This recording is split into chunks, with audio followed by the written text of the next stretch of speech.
1주차 저 마약 중독 관리 전문가, 마약 관리 시스템과 전문가의 수업을 시작하겠습니다. 우선 저기 동영상을 저 AI로 만들어서 유튜브에 띄우고 있거든요. 그거를 먼저 보겠습니다.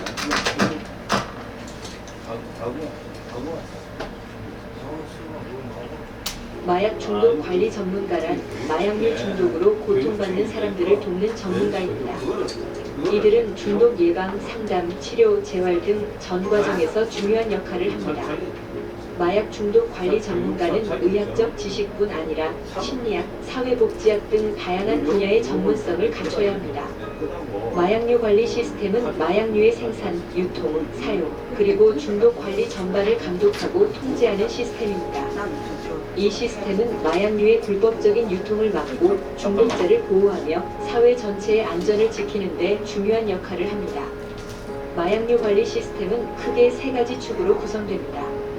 첫째, 마약류의 생산과 유통을 엄격하게 관리합니다. 둘째, 중독 예방 교육과 홍보를 통해 마약류에 대한 위험성을 알립니다. 셋째, 중독자 치료와 재활을 지원합니다. 마약 중독 관리 전문가는 이 마약류 관리 시스템 안에서 핵심적인 역할을 수행합니다. 그들은 중독자들을 위한 상담과 치료 프로그램을 개발하고 운영하며 재활을 돕습니다. 또한 중독 예방 교육을 통해 마약류의 위험성을 알리고 지역사회와 협력하여 중독 문제를 해결하기 위해 노력합니다. 마약 중독 관리 전문가가 되기 위해서는 관련 교육을 이수하고 자격증을 취득해야 합니다. 이들은 끊임없이 변화하는 마약류 문제에 대응하기 위해 지속적인 교육과 훈련을 받습니다. 마약 중독 관리 전문가는 헌신적인 노력을 통해 중독자들의 건강한 사회 복귀를 돕고 더 나아가 사회 전체의 건강과 안전을 지키는 데 기여합니다. 마약 중독 관리 전문가와 마약류 관리 시스템은 우리 사회의 중요한 부분을 담당하고 있습니다. 이들의 노력은 마약으로부터 우리를 보호하고 건강한 사회를 만드는 데 필수적입니다. 오늘은 마약 중독 관리 전문가 그리고 마약류 관리 시스템에 대해 이야기해 보겠습니다. 오늘은 우리 사회의 심각한 문제로 자리 잡고 있는 천연 마약에 대해 이야기해 보려 합니다. 천연 마약은 자연에서 얻을 수 있는 물질로 중독성이 강하고 신체적, 정신적으로 심각한 손상을 입힐 수 있습니다. 지금부터 천연 마약의 종류와 특징에 대해 자세히 알아보겠습니다. 첫 번째로 살펴볼 천연 마약은 대마초입니다.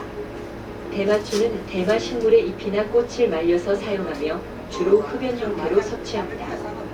대마초는 뇌에 작용하여 환각, 망상, 기억력 감퇴 등의 증상을 유발할 수 있으며 장기간 사용 시 정신질환으로 이어질 위험이 있습니다. 두 번째는 코카인입니다. 코카인은 코카잎에서 추출한 물질로 강력한 중추신경 자극 효과를 가지고 있습니다. 코카인은 흡입, 주사, 흡연 등 다양한 방식으로 섭취되며 쾌락, 흥분, 과대망상 등의 증상을 나타냅니다. 코카인은 중독성이 매우 강하며 심장마비, 뇌졸중 등 치명적인 결과를 초래할 수 있습니다. 세 번째는 아편입니다. 아편은 양귀비 열매에서 추출한 물질로 진통 효과가 뛰어나지만 중독성이 매우 강합니다. 아편은 흡연, 주사, 경구 투여 등 다양한 방식으로 섭취되며 졸음, 무기력감, 호흡 억제 등의 증상을 유발할 수 있습니다. 아편 중독은 심각한 신체적, 정신적 고통을 동반하며 사망에 이를 수도 있습니다. 이 외에도 버섯과 같은 환각성 물질도 천연 마약으로 분류될 수 있습니다. 이러한 물질들은 섭취 시 환각, 환청, 현실 왜곡 등의 증상을 유발하며 정신 건강에 심각한 영향을 미칠 수 있습니다. 천연 마약은 우리 삶에 깊숙이 침투해 있으며 그 위험성은 간과할 수 없습니다. 천연 마약의 유혹에 빠지지 않도록 주의하고 만약 중독의 위험에 처해 있다면 즉시 전문가의 도움을 받아야 합니다. 건강한 삶을 위해 천연 마약의 위험성을 인지하고 안전한 사회를 만들어 나가는 데 함께 노력합시다.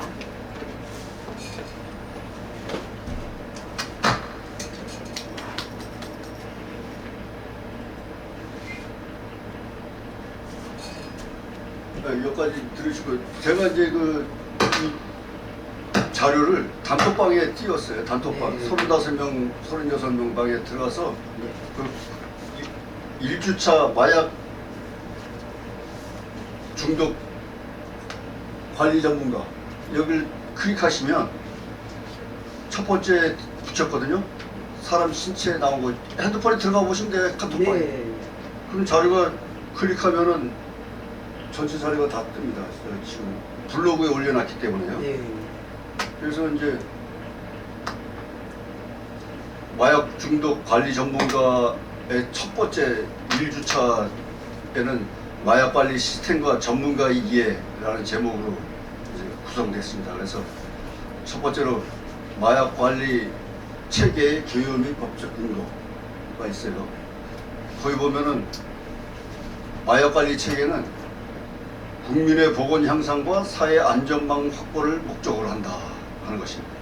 그래서 최근에는 치료와 재활을 병행하는 통합적 관리 체계로 패러다임이 전환되고 있다 하는 것입니다. 그래서 마약류 관련된 그 법률을 보면은 마약 향 정신성 의약품 대마를 마약류로 정의하고 그 취급과 관리에 관한 사항을 규정하고 있다. 그래서 법의 목적은 보건상의 유해를 방지하여 국민 보건 향상에 기여함을 목적으로 한다. 그리고 관리 대상은 인체에 미치는 유해 정도와 의존성 유발 가능성에 따라서 엄격히 분류한다. 분류해서 이제 관리한다 하는 것입니다. 그래서 법정부 협력 시스템 컨트롤 타워는 국무조정실 산하 마약류 대책 협의회를 통해서 부처 간 협업이 이루어지고 있다 하는 것입니다. 국무총리 산하의 이제 기관을 두고 있다는 거죠. 그래서 이제 식품의약품안전처, 법무부 및 검찰, 경찰, 보건복지부, 관세청 이렇게 관련 기관들이 있습니다.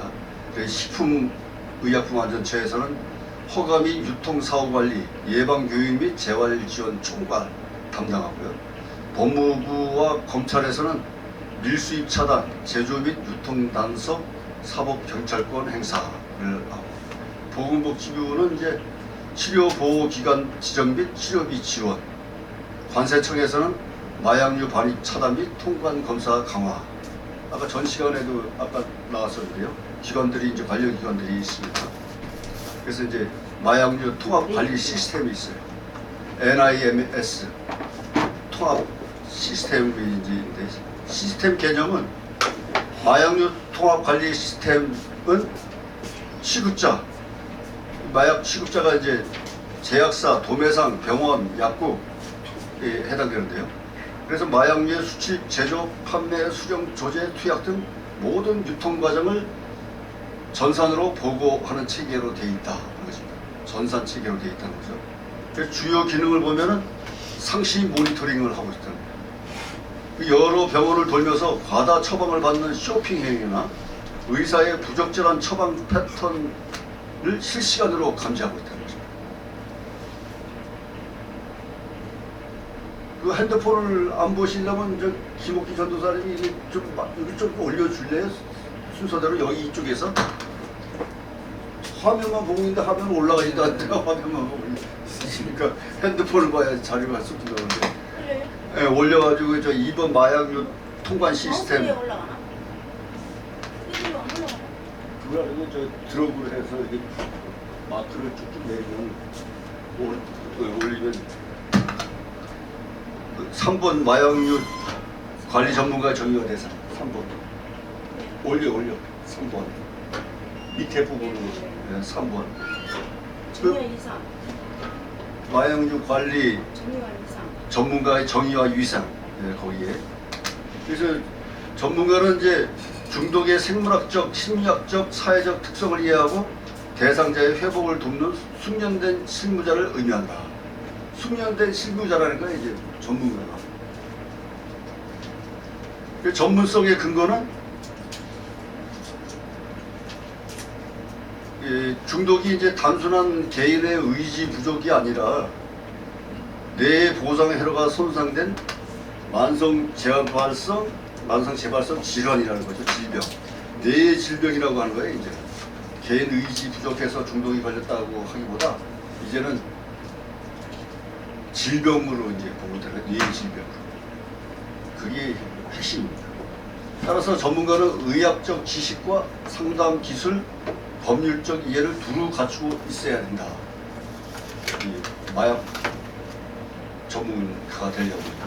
그래서 활동 영역은 국가 지정 치료 보호 기관 및 전문 병원, 그래가지고 국립 정신건강센터, 경기 도립 정신병원, 인천 참사랑병원, 국립 부곡교 병원, 대전 참다남병원, 원광대학교 병원, 춘천 국립, 이거는 안 써 있어요. 제가 찾아서 말하는 거예요. 국립 춘천의료원. 그리고 이제 치료 보호 기관은 은평병원, 카톨릭 서울 성모병원, 인천시 의료원, 부산의료원, 그리고 이제 지역사회 전문 기관이 있는데요. 한국마약퇴치운동본부, 중독관리 통합지원센터, 서울시 동행의원, 이렇게 이제 지역사회 전문기관, 그 다음에 지정된 치료보호기관, 주요 권역별 거점병원 이렇게 분류되어 있어요. 그래서 이제 활동력이 그런 데서 이제 저희 전문가가 이제 마약 관리 전문가가 활동할 수 있다는 것입니다. 그래서 국가 지정 의료기관, 보호관찰소, 교정시설, 그리고 지역사회 중독관리 통합지원센터 이런 데서 업무를 할 수 있다는 것입니다. 그래서 4번의 전문가의 핵심 역할과 직무 수행, 거길 보면은 전문가의 이제 역할 직무 수행을 보면은 4번에 다차원적 사정 및 평가, 그리고 치료적 개입 및 상담, 지역사회 사례 관리, 예방 및 정책 옹호, 이렇게 이제 역할을 할 수가 있다는 것입니다. 그래서 다차원적 사정 및 평가를 보면은 4번의 1번, 객관적으로 파악하는 첫 단계이다. 그리고 중독 심각도 지수를 활용한다. 중독 심각도 지수가 ASI예요. AS 중독 심각도 지수. 그리고 약물 사용력뿐만 아니라 가족관계, 법적 문제, 정신건강 상태를 종합적으로 평가한다. 저쪽에 보세요. 그런 것입니다. 저쪽에 변화동기 평가를 하는데, 대상자가 현재 범위 단계, 숙고 전, 숙고 준비, 실행, 유지 등 어디에 해당되는지 그 파악을 한다 하는 것입니다. 그래서 이제 두 번째로 이제 치료적 개입 상담을 하는데요. 테라피우틱 인터벤션, 동기 강화 상담, 인지행동 치료, 재발 방지 전략, 이 세 가지를 이제 치료적 개입을 해서 상담을 한다는 것이죠. 그래서 동기 강화 상담은 아까도 전 시간에도 얘기했지만 변화된 양가 감정을 해소한다. 그러니까 끊어야 된다, 먹어야 된다, 이제 해야 된다. 양쪽 갈림길에서 양가 감정을 나타내는데 이것을 해소하는 게 중요하다는 거죠. 그래서 스스로 회복하려는 의지를 끌어낸다 하는 것입니다. 동기 강화 상담을 통해서. 인지행동 치료는 욕구를 유발하는 고위험성 상황을 식별하고 이를 회피하거나 대처하는 기술을 훈련시킨다 하는 것입니다. 세 번째로 재발 방지 전략에 있어서는 재발을 실패가 아닌 학습의 기회로 보고 장기적인 단약 상태를 유지하도록 돕는다. 그래서 동기 강화 상담, 인지행동 치료, 재발 방지 전략으로서 치료 상담을 한다는 것입니다. 지역사회 사회 관리를 이제 보면요, 세 번째 3번에 중독자의 회복은 상담실 안에서만 이루어지지 않는다는 거죠. 자원을 연결하고 다학제적 협력을 해야 된다는 거죠. 4번에서 3번에. 그래서 자원을 연결하는 것은 주거 지원, 직업 재활, 의료 서비스를 지역사회 유관기관과 연결해준다. 그래서 사회복지사도 마찬가지로 지역 연관 기관을 연결해 주는 것이 사회복지사 할 일인데, 이 마약 중독 전문가도 사회 유관기관과 연결해 주는 것이 업무라는 거죠. 그래서 또한 다학제적 협력, 의사, 임상, 심리사, 사회복지사, 보호관찰과 협력해서 대상자를 입체적으로 관리한다 하는 것입니다. 예방 및 정책 옹호 4번에요. 예방률 정책 옹호. 아주 김 전도사님이나 바로 체크 잘합니다. 어떤 분은 올라가는지 내려가는지도 모르고서 막 그러는데 아주 딱딱 짚어내고 있습니다. 똑순이잖아. 네, 똑습니다. 예. 짝짝짝짝짝. 감사해요. 예, 예방 및 정책 옹호, 프리벤션 어드보케이시 해가지고 예방 및 정책 옹호를 하려면 인식 개선을 해야 된다. 예방 교육을 해야 된다 하는 것입니다. 인식 개선은 사회적 낙인을 해소하고 사회 구성원으로 복귀할 수 있도록 환경 조성을 한다 하는 것입니다. 인식 개선을 시킨다는 거죠. 그리고 이제 예방 교육은 청소년 및 일반인을 대상으로 마약류 위험성을 과학적 근거에 기반해서 교육을 시킨다. 그래서 전문가의 윤리 지침이 있어요. 이 사회복지사에도 윤리 지침, 윤리 강령이 있습니다. 생명 보호를 해야 된다. 좀 더 크게. 불을 좀 지켜볼까? 네. 그래서 불을 좀 그럴 수도 불이 이 마약 중독 전문가에도 이 윤리 지침이 있다는 거죠. 그래서 이게 전문가 윤리가 잘 보이니까. 치료의 성패를 결정짓는다고 보고 있습니다. 보여요? 좀 앞으로 가세요. 안 보니까 잘 이니 반사돼가지고 꺼도 돼, 아니요, 꺼도 돼. 글쎄, 글쎄. 안 발라. 거도 돼. 그래. 이런 저기 우리가 그래서 전문가의 윤리 지침은 반사돼가지고 비심판적 태도, 그럼 저리 잘 비밀 유지 원칙, 그게 작아버려. 그리고 자기 관리 이게 파트가 있습니다. 그래가지고 비심판적 태도는 이제 대상자의 그 범죄 사실이나 행동을 비난하지 않고 인간으로서의 존엄성을 존중하며 수용한다는 거죠. 사회복지사도 마찬가지입니다.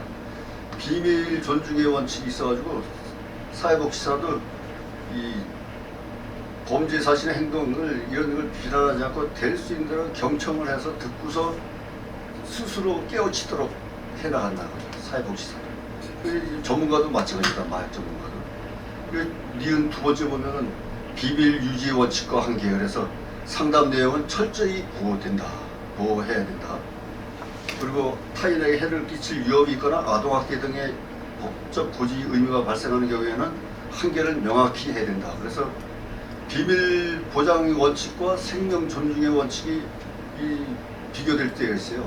갈등이 일으킬 때. 이럴 때는 생명 존중이 우선이라는 겁니다. 비밀 보장보다.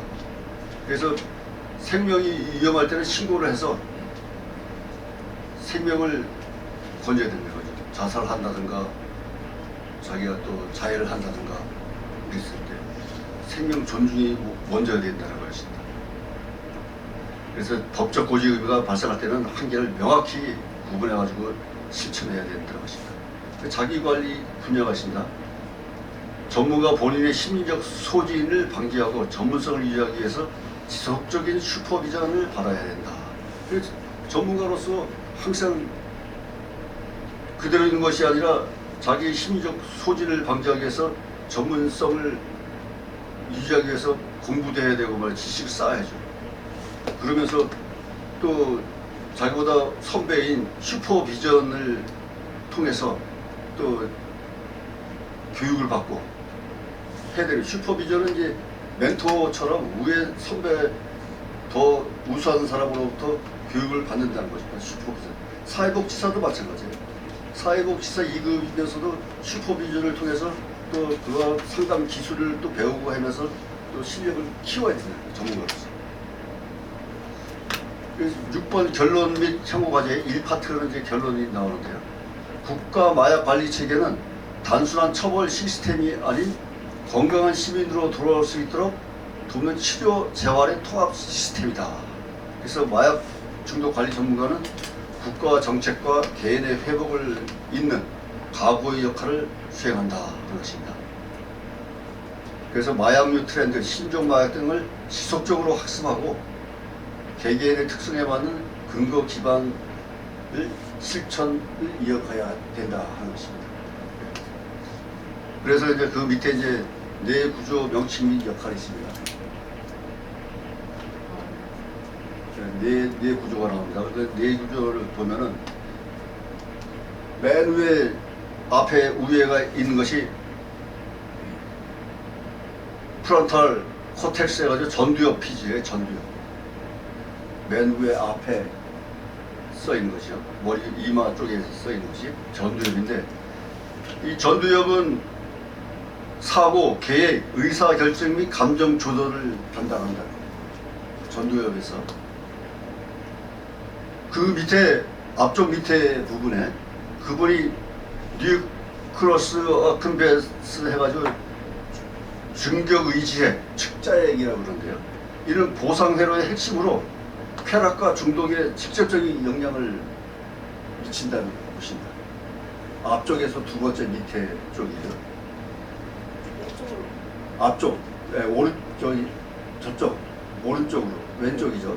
왼쪽 앞쪽에. 그게 이제 쾌락과 중독에 직접적인 영향을 미치는 자해, 중격 의지 핵이라고 합니다. 세 번째로는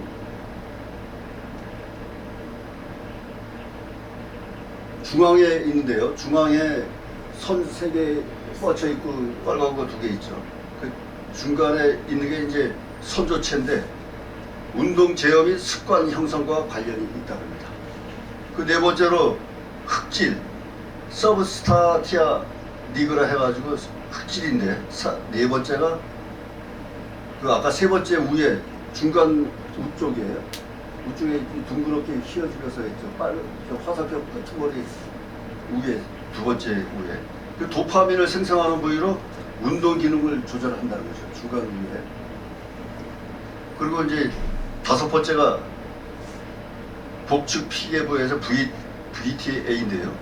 그거는 5번이 밑에서 두 번째, 아래에서 두 번째 있는 게 있죠. 벤트럴 태그멘탈 에리어. 이게 VLT인데 앞쪽에 밑에서 두 번째 위에. 그거는 이제 도파민 보상 시스템이 시작적으로 전두엽과 중격의 핵으로 도파민을 보낸다 하는 것입니다. 이 여섯 번째가 해마인데요. 유명한 해마입니다. 많이 들었던 해마. 6번이 중앙에 있습니다. 중앙에 저 빨간 거 밑에 줄에 여기서 갈비 좀 주세요. 빨간 거 밑에 예? 히포 캠퍼스 해마. 이것이 이제 학습과 기억 형성을 담당한다는 거죠. 중앙 두 번째 밑에 거 밑에 아니고 빨간 거 밑에 왼쪽으로 히포 캠퍼스 아미그달라 해가지고 편도체 7번 있어요. 7번이 제일 밑에 쪽에 처음에 거 그겁니다. 아미그달라 편도체. 이것은 이제 공포, 불안 등 감정적인 반응을 보인다. 감정을 거기서는 취급하는 거죠. 여덟 번째는 시상인데 여덟 번째가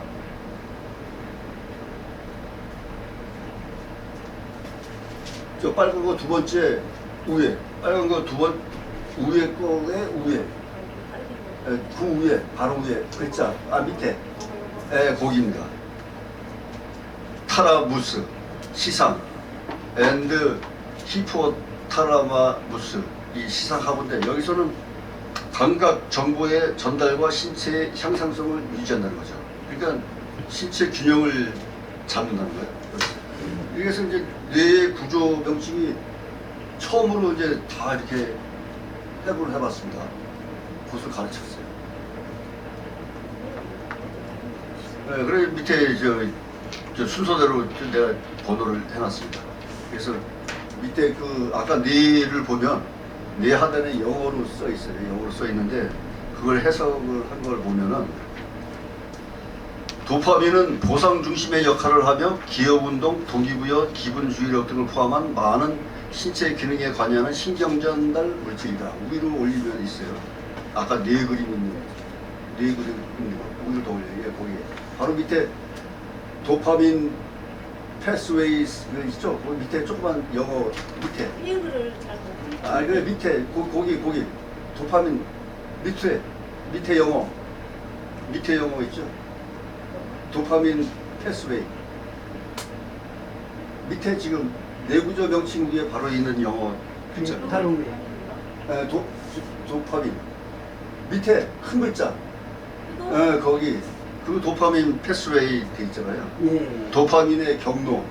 그걸 영어로 이제 해놨죠. 그 도파민 is a neurotransmitter that plays the role as a reward center and in many body functions including memory, movement, motivation, mood, attention and more. 그래서 해석을 하면 도파민은 보상 중심의 역할을 하며 기억 운동, 동기부여, 기분 주의력 등을 포함한 많은 신체 기능에 관여하는 신경 전달 물질이다.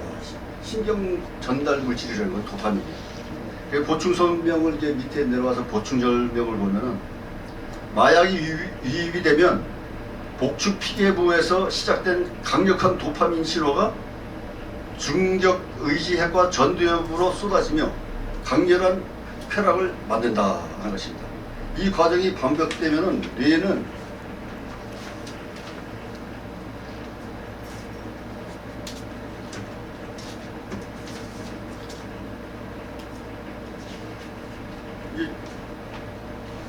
도파민을 평소에는 뭐 10에서 10에서 100까지 도파민이 분출되면은 마약을 하면은 1000배 이상으로 올라간다는 거죠. 그 정도로 중독성이 강하다는 거죠.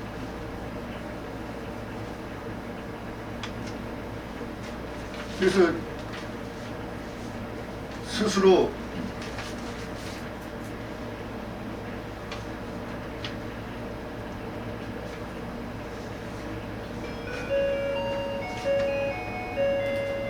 쾌락을 만드는데 쾌락이 중간에 도파민을 이제 수용체를 이제 줄게 되면 나중에는 마약 없이는 일상적인 생활을 못 한다는 거죠. 즐거움조차 느끼지 못하는 거예요. 그래서 이제 마약을 통해서 중독이 된다. 그래서 그 다음에 이제 첫 번째로 중독의 뇌과학적 핵심이 있습니다.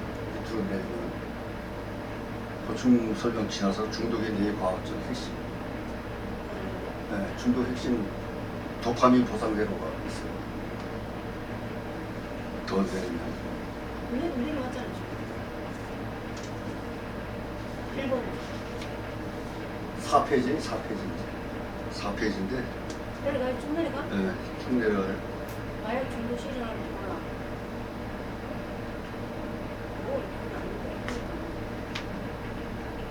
마약 중독 시 일어나는 데가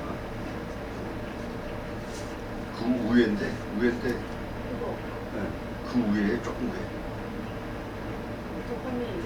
중격 의지에게 주어집니다. 그게 이제 뇌과학적 핵심을 이제 분야로 보면 그거 맞습니다. 그 생존에 필요한 행동, 음식 섭취, 번식을 할 때는 쾌락을 느끼게 하는 보상회로가 있다 그런 것입니다. 그래서 중격 의지핵을 보면은 중독의 핵심 부위로 쾌락의 중추 역할을 한다. 네? 그리고 도파민 폭풍이 일어난다. 이 도파민 폭풍은 마약이라는 이 회로에서 신경 전달 물질의 도파민을 정상적인 수준보다 수십 배에서 수백 배까지 강제로 방출시켜서 재흡수를 막아 뇌를 도파민에 절여지게 만든다 그런 것입니다. 그게 도파민 폭풍입니다. 중격 의지의 핵은 가장 핵심적인 역할을 하는 부위로 흔히 쾌락의 중추라고 부른다 그런 것입니다. 그래서 중독의 기전을 이해할 때 가장 먼저 주목해야 할 것이 중격 의지의 핵이다 그런 것입니다. 그 중격 의지의 주요 기능을 보면은 기쁨을 느끼게 하고 그 행동을 반복하게 한다 그런 것입니다. 보상과 쾌락을 보면은 맛있는 음식을 먹거나 목표를 달성했을 때 도파민이 이곳으로 분출돼서 즐거움을 느끼게 한다. 동기부여, 즐거웠던 기억을 바탕으로 그 행동을 하고 쉽게 만드는 의욕을 생성한다. 그래서 중독의 통로, 수십 배 강한 도파민을 이곳에 강제로 쏟아붓는다 하는 것입니다. 중격 의지에서 감정 즐거움을 느끼게 하는 것이라는 겁니다. 그래서 마약 중독 시 일어나는 변화 밑에 내려가 보면은 마약이 중격 의지에 작용하면 뇌는 다음과 같은 비정상적인 과정을 겪게 된다. 하이제킹, 이 마약 중독에서 이 가로막는 방해 보상회로를 막는 것이 이 하이제킹이라고 합니다. 그래서 도파민 분출은 정상적인 보상 회로를 장악한다. 그래서 막아버리는 거죠. 그래서 맛있는 음식이나 가족과의 시간 같은 일상적인 자극에는 반응하지 않고 오직 마약에만 반응한다는 것입니다. 그래서 수용체가 감소한다는 거죠. 그래서 내성이 일어나서 너무 강한 자극이 반복되면 중력 의지의 스스로를 보호하기 위해서 도파민과 결합한다. 수용체의 수를 줄인다. 그래서 수용체 감소, 내성이 일어나가지고 더 많은 약을 투여해야 즐거움을 찾을 수 있다는 것입니다.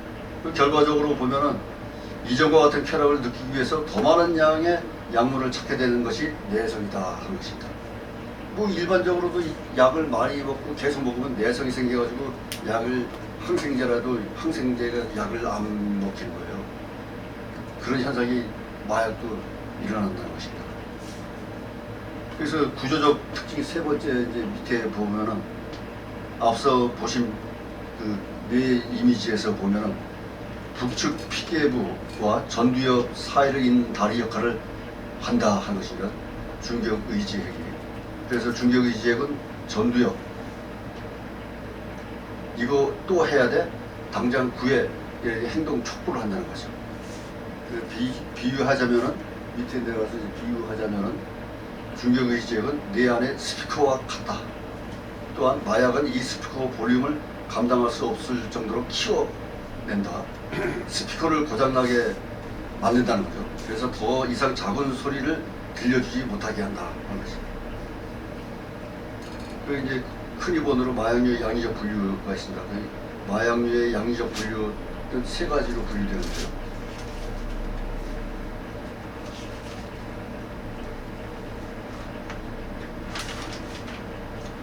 페이지로서는 5페이지입니다. 이제 6페이지까지인데 5페이지에 들어갔습니다.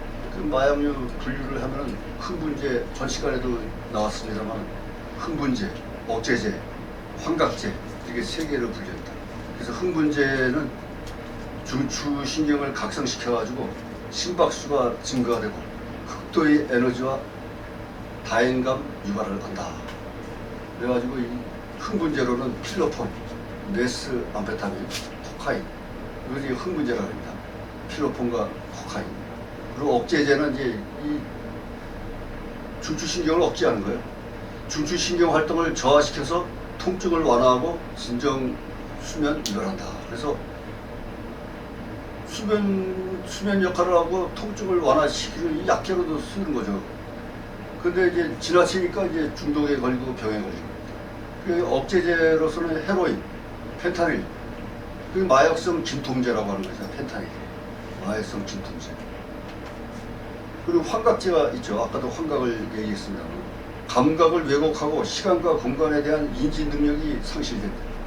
그래서 LSD, 대마초가 특히 이 환각을 일으킨다는 거죠. LSD는 리서직 에이시드 시그니피컨트 다이에스티 시 미드 해가지고 LSD 약으로 쓰는 겁니다. 이 환각제예요. 이것은 이제 어디서 만드냐면 호밀의 맥각균에서 추출한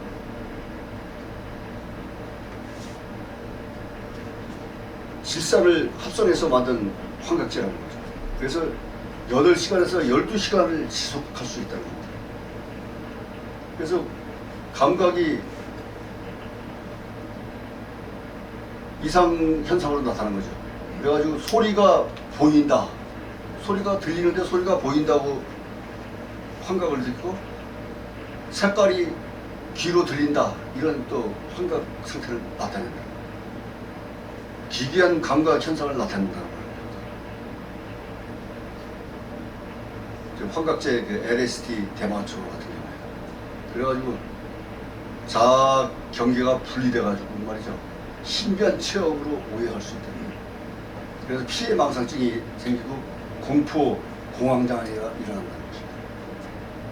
금단 현상은 적다는 거예요. 금단 현상은 비교적 적은데 갑자기 환각이 나타나가지고 우선 후유 통증이 발생될 수 있다 하는 것입니다. 그래서 환각제가 무섭다 하는 것입니다. 그래서 중독이 진행되는 단계 3번에 뇌의 구조적 변화가 있는데요. 중독이 되면 내성이 토러런스, 내성이 발생되는 거죠. 이전과 같은 쾌락을 느끼기 위해서 더 많은 양의 약을 찾는다는 거죠. 내성 때문에. 금단 현상이 일어나죠. 위드 드로월. 약물이 없으면 뇌가 정상적인 기능을 유지하지 못하기 때문에 불안하고 우울하고 통증을 느끼고 극심한 고통을 나타낸다는 거죠. 금단 현상 때문에. 전두엽 기능 저하. 안면에서 이제 전두엽이 있잖아요. 뇌 그림을 봤을 때. 중독이 심화되면 이성적 판단을 담당하는 전두엽 기능이 마비된다. 충동을 조절하지 못하고 약물 갈망이 생존 본능보다 앞서게 된다. 그래서 중독 뇌 상태가 된다. 네 번째로 이제 중추신경계 있습니다. CNS 구성이 있습니다. 중추신경에는 크게 뇌와 척수로 나뉘는데요. 뇌는 다시 기능에 따라서 여러 부분으로 구분된다. 그래서 대뇌, 간뇌, 뇌간 이렇게 되어 있어요. 대뇌 앞쪽에는 전두엽과 축두엽이 있죠. 그 전두엽은 판단, 계획, 충동, 조절 이것을 이제 전두엽이 담당하는데 이 마약을 중독되면 이 기능이 약해진다는 거죠. 조절력을 상실한다는 거죠.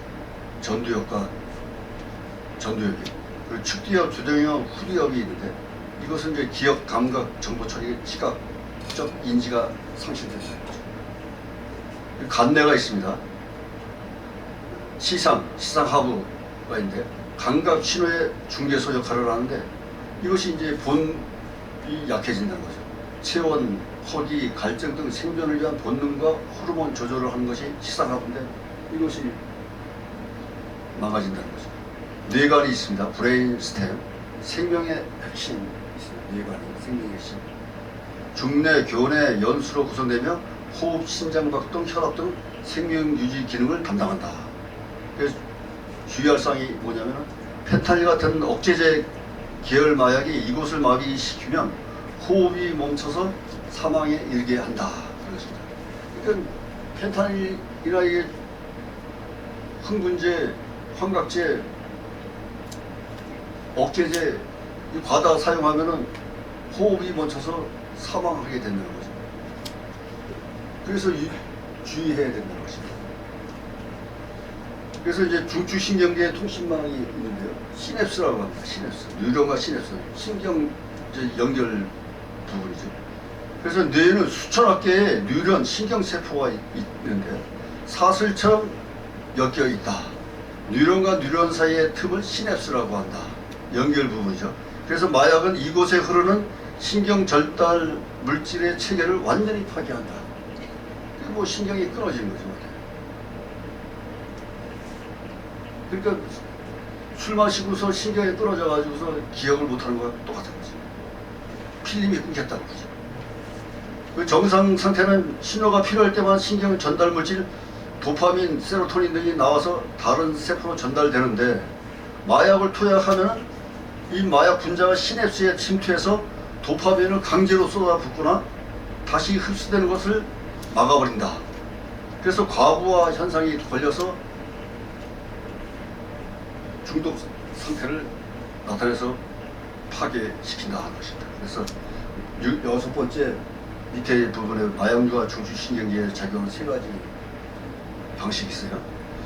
중추신경 흥분제, 중추신경 억제제, 중추신경 환각제. 이것도 이제 중추신경계의 세 가지 분류로 나타나는데요. 그 흥분제 같은 경우는 뇌 활동을 가속화시킨다. 억제제는 뇌 활동을 지연시킨다. 환각제는 뇌 신호를 왜곡시킨다. 이런 것입니다. 그래서 흥분제는 심박수 상승, 극도의 각성, 불안, 공격성을 나타낸다.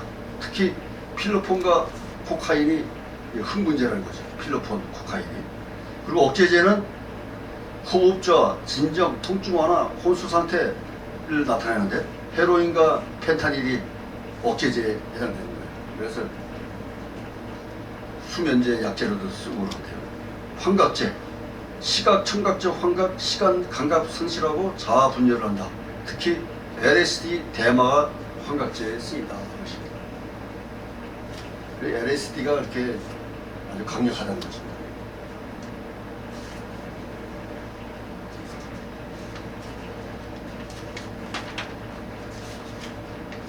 필로폰이 어느 정도의 양을 뭐 0.1mm 뭐 조금만 해도 저기 그렇지 않습니까? 한 봉다리 가지고 몇 천만 명이 뭐 저기 맞을 양이다 이렇게 나오고 그러잖아요. 소리 안 네, 나요. 소량 아주 미세하게 그냥 0.1g 해가지고.